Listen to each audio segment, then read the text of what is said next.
recruited a child to light the chalice. Anyone under the age of, let's say, 30,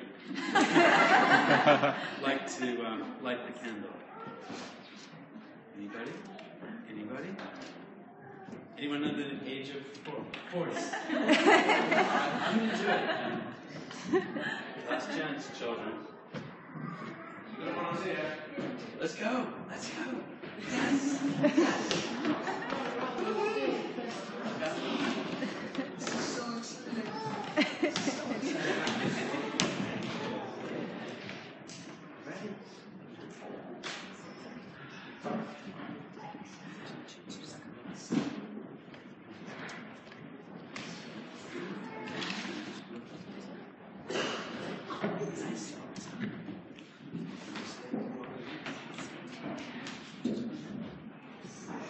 Let there be love in our hearts. Let there be love amongst us.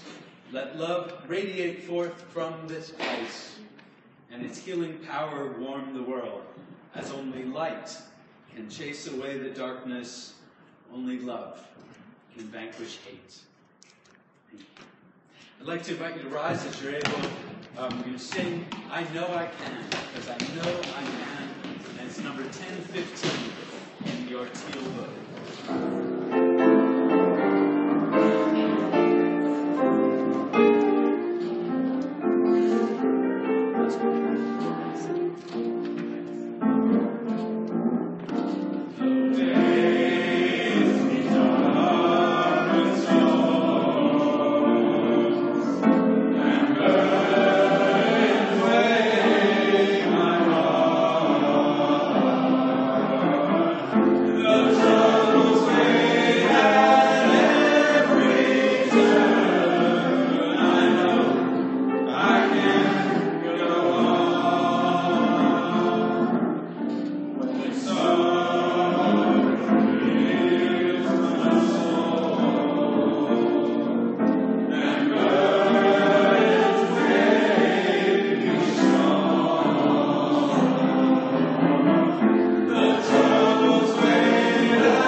Welcome to a radically inclusive community of faith, which means that no matter who you are, no matter where you come from, whether you've come 100 feet, 1,000 miles, whether you are tall or short, black or white, able, disabled, whether you are male or female or other, whoever you love, there's a place for you here. You are welcome here.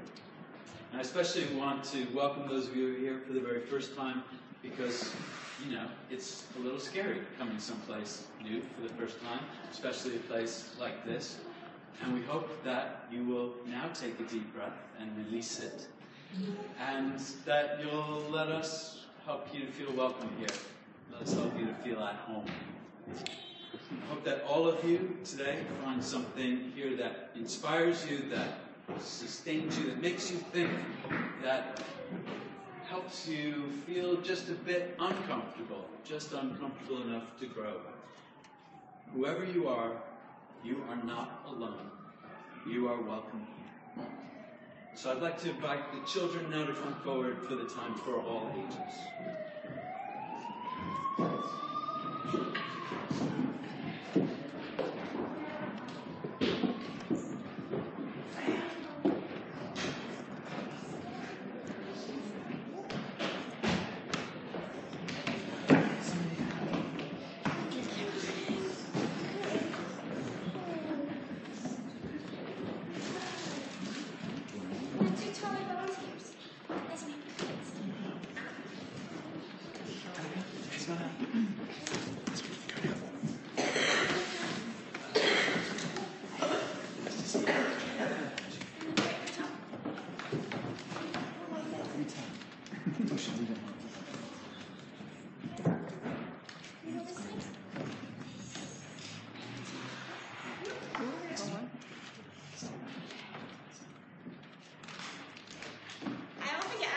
Upstairs in Bright Lights, and so instead of a story today, we're going to tell you about what we've done over the last couple of weeks.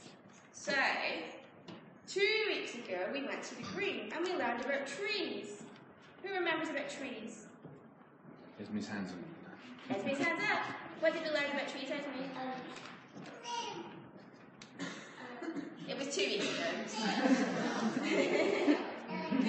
We learned about, we talked about all the ways the trees were the same and all the ways the trees were different. And then we did some bark rubbings and made a tree collage of the trunks. And then last week, we brought all the smaller children together and made beautiful leaves for our tree. So we did this wonderful collaborative tree art together. I just wanted to share this with you.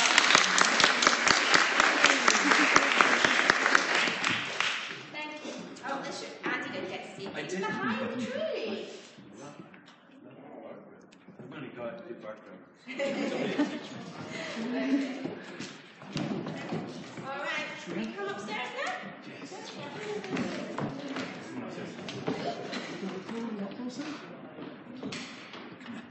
You know that.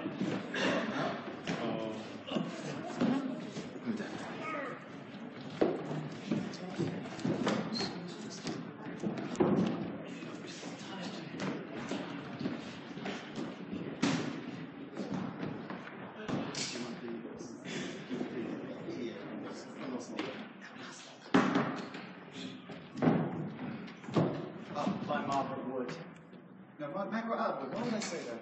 She's my favourite author and I got her name wrong. It's a tree. You wake up filled with dread. There seems no reason for it. Morning light sifts through the window and there is birdsong. But you can't get out of bed. It's something about the crumpled sheets hanging over the edge like jungle foliage, the terry slippers gaping their dark pink mouths for your feet. The unseen breakfast, some of it in the refrigerator, you do not dare to open, you do not dare to eat. What prevents you? The future. The future tense, immense as outer space. You could get lost there. No, nothing so simple. The past, its destiny, and drowned events pressing you down like seawater, like gelatin filling your lungs instead of air. Forget that and let's get up. Try moving your arm. Try moving your head. Pretend the house is on fire and you must run or burn. No, that one's useless. It's never worked before. Where is it coming from, this echo? This huge no that surrounds you, silent as the folds of the yellow curtains, mute as the cheerful. Mexican bowl, with its cargo of mummified flowers. You chose the colours of the sun, not the dry neutrals or shadow. God knows you've tried. Now here's a good one. You're lying on your deathbed. You have 1 hour to live. Who is it exactly you have needed all these years to forgive?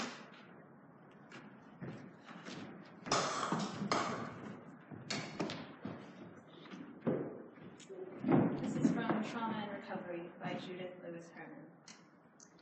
Traumatic events destroy the sustaining bonds between individual and community. Those who have survived learn that their sense of self, of worth, of humanity, depends upon a feeling of connection with others. Solidarity of a group provides the strongest protection against terror and despair, and the strongest antidote to traumatic experience. Trauma isolates. The group recreates a sense of belonging. Trauma shames and stigmatizes. The group bears witness and affirms. Trauma degrades the victim. The group exalts her. Trauma dehumanizes the victim. The group restores her humanity. Repeatedly in testimony of survivors, there comes a moment when the sense of connection is restored by another person's unaffected display of generosity. Something in herself that the victim believes to be irretrievably destroyed, faith, decency, courage, is reawakened by an example of common altruism. Mirrored in the action of others, the survivor recognizes and reclaims a lost part of herself. At that moment, the survivor begins to rejoin the human commonality. Thank you, Jen. Thank you, Casey. We're going to sing together now. The words are an insert in your service. The song you will probably know is Imagine by John Lennon. She's an extra order of service. Good. Good. Need it anyway.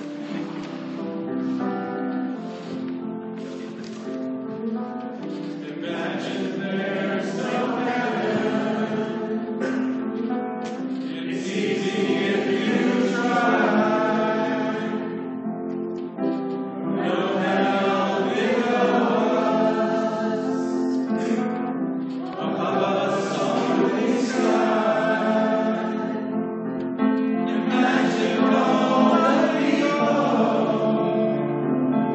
living for today.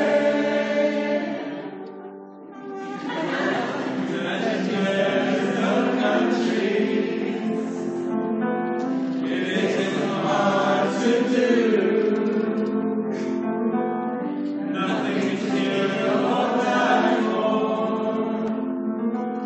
and no religion too. Imagine all the people living life in peace. You may say I'm a dreamer, but I'm not the only. No need for greed or hunger. A brotherhood of man. Imagine all the people sharing all the world. You may say was Yom HaShoah. Shoah is the Hebrew word for Holocaust. In English, Yom HaShoah is called Holocaust Remembrance Day, and it is the one day each year set aside to remember the cold-blooded extermination of many millions of people by Nazi Germany. The largest number of the murdered were Jews. 6 million Jews were murdered for being Jews. 2/3 of all the Jews who had lived in Europe at the time were killed. The killing was not limited to Jews, however. Several million Soviet prisoners of war were killed. Nearly 2 million ethnic Poles, 500,000 Serbs, 250,000 disabled people, 100,000 to 200,000 Roma people, and Freemasons were murdered. And as many as 15,000 LGBT people were killed simply for their sexuality. But the Nazis held a special hatred for the Jews, upon whom they laid all the anger for the hardships that they themselves had suffered in the interwar period. For German Jews and others who had lived side by side with German neighbors before the rise of the Nazis, the Holocaust was a trauma beyond imagining. Dehumanization, persecution, terror, people were spoken of and then exterminated like vermin.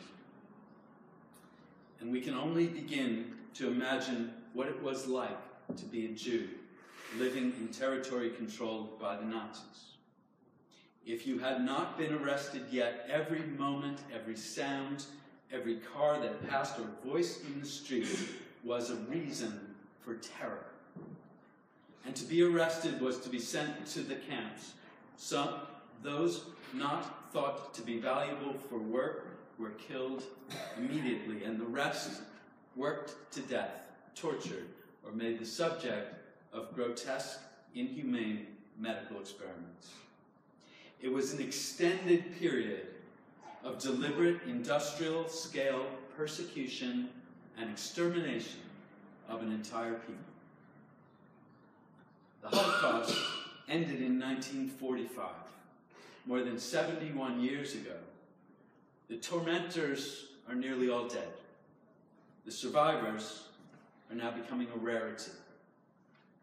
So there's a tendency now to ask, can't we just put this behind us? And it's natural to wonder if holding on to the memory of this horrible episode in human history isn't actually part of the problem we face today. Some suspect the Jews are exploiting the experience of the Holocaust, using it to gain special advantage, special consideration today. I can assure you I'm not. And similar questions are raised about other victims of terrible historical trauma. Can't the Native Americans, the residents of the Belgian Congo, the children of African slaves, the Armenians who survived the genocide by the Ottoman Empire, the indigenous people of Australia, and all those others, can't they, just forgive and forget? And it happens to individuals too, those who have suffered terribly, especially at the hands of people who should have been trusted caretakers, are often looked upon with some suspicion, some disdain. And we know full well that holding on to anger harms us. It means greater pain on top of the pain we've already suffered. We know that forgiveness lightens our load and helps us to restore relationships. You've heard clever sayings like, holding on to anger is like drinking poison and expecting the other person to die. Holding on to anger is like grasping a hot coal with the intent of throwing it at someone else, but you're the one who gets burned. And forgiveness is giving up the hope that the past could have been different. So, can't we just put it behind us? And it's not that simple. As those who have suffered serious sustained trauma know, it's not nearly that simple.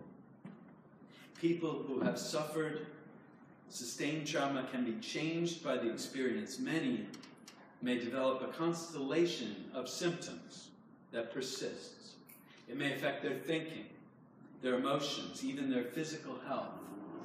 In extreme cases, it will last a lifetime. And it's well established now,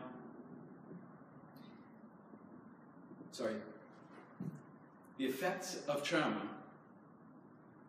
so devastating to one life, can last beyond one lifetime. It's not a surprise to any of us that child abusers so often turn out to have been abused themselves. And it's well established now that the impact of trauma can be transmitted from one generation to the next. In the 1960s, psychological professionals noticed that large numbers of the children of Holocaust survivors were seeking mental health treatment. And even amongst the grandchildren of survivors, the rate of trauma-associated symptoms was much higher than average. It's called transgenerational trauma. And it probably isn't that surprising, really. A parent who has experienced trauma will carry some of the effects of that trauma into their parenting. And we can understand that without effective support, victims of trauma will transmit some of the effects to their children. But in fact, transgenerational trauma seems to be even more persistent and insidious. So consider this, especially for scientists in the audience, like me. There was an experiment done. Experimental animals were trained to fear an otherwise innocuous stimulus, cherry blossom aroma. So an untrained animal would have absolutely no response to the smell of cherry blossoms. It's a perfectly nice thing. But the trained animals were trained to fear, and they would visibly shudder, recoil at the smell of cherry blossoms. And then when the trained animals reproduced, remarkably, their offspring, who were conceived after the training, who had never been exposed to cherry blossoms either in utero or after birth, also responded fearfully to the scent of cherry blossoms. These offsprings responded this way even though they'd never observed their fearful mother's response. Trauma can be transmitted not only by behavior, but biologically. There is now evidence that human gene expression can be altered by trauma and that these changes can be transmitted to children. The impact of past trauma is with us today, and it impacts the world we live in now. Some Jews who carried the echo of trauma with them have become oppressive themselves in the state of Israel's treatment of Palestinians. It's more than a personal trauma, but a cultural one. An impact so severe that it has become the central story of a people. And the same kind of inherited impacts carry on into other conflicts and shape responses today. Our second reading, the one that Jen read, was from Judith Lewis Herman's book, Trauma and Recovery. This was the work that began serious consideration of the effects of complex and persistent trauma. And Herman tells us that one of the most corrosive effects of trauma, one that can simultaneously wound and block the path to healing, and deeply guarded. It robs them of the possibility of being open and honest and vulnerable with other human beings, the essential requirements for creating deep, sustaining, healing relationships. And there's also a hopeful side to Herman's understanding of this process. She goes on to say that those who survive and recover from trauma are those that have learned the absolute necessity of connection to others. She writes, "The solidarity of a group provides the strongest protection against terror and despair, the strongest antidote to traumatic experience. Trauma degrades the victim. The group exalts her. Trauma dehumanizes the victim. The group restores her humanity."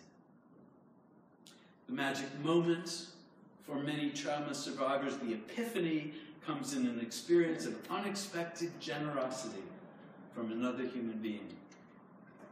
The pure example that shows that decency, care, tenderness, and goodness are not gone from this world. Such a generous act can rekindle the survivor's own courage and faith.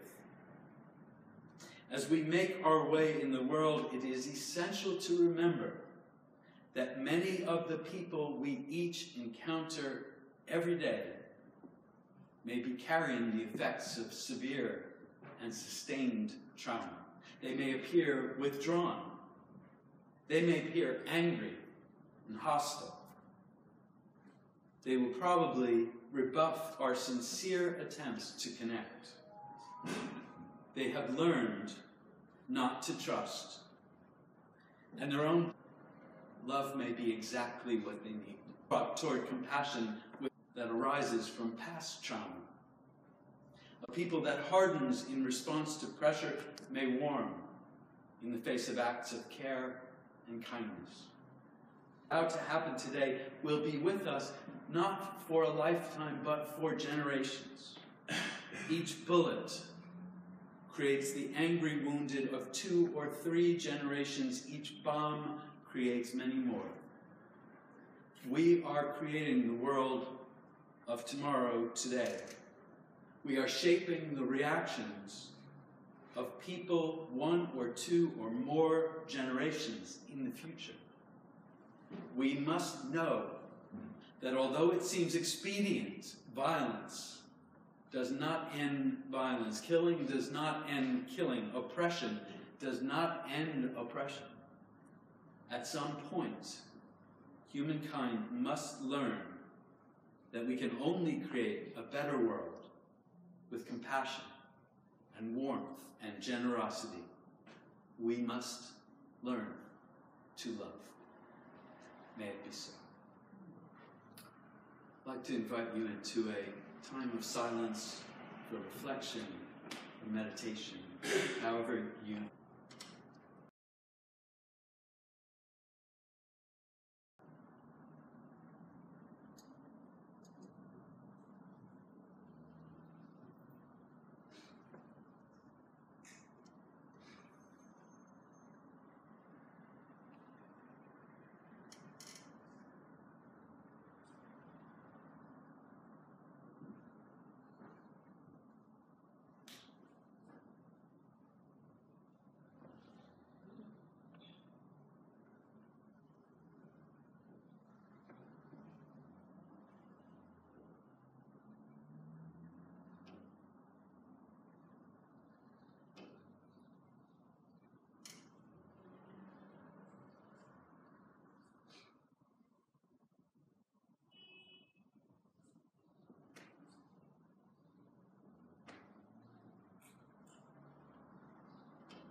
We're going to take our collection now, and as always, collections at New Unity are given to charity. We choose a different charity each month, and this month our charity is called the Young Women's Trust. And the Young Women's Trust represents women from ages 16 to 30 who are struggling to live with little or no pay in England and Wales. It conducts research, it runs campaigns, and it works directly with young women to build their confidence and to advocate for fair financial futures. So please give generously. There'll also be 2 clipboards circulating. One if you'd like to sign up for the email list so you know what's going on, and the other to volunteer to help on a Sunday morning with coffee, tea, welcoming, or beautiful flowers.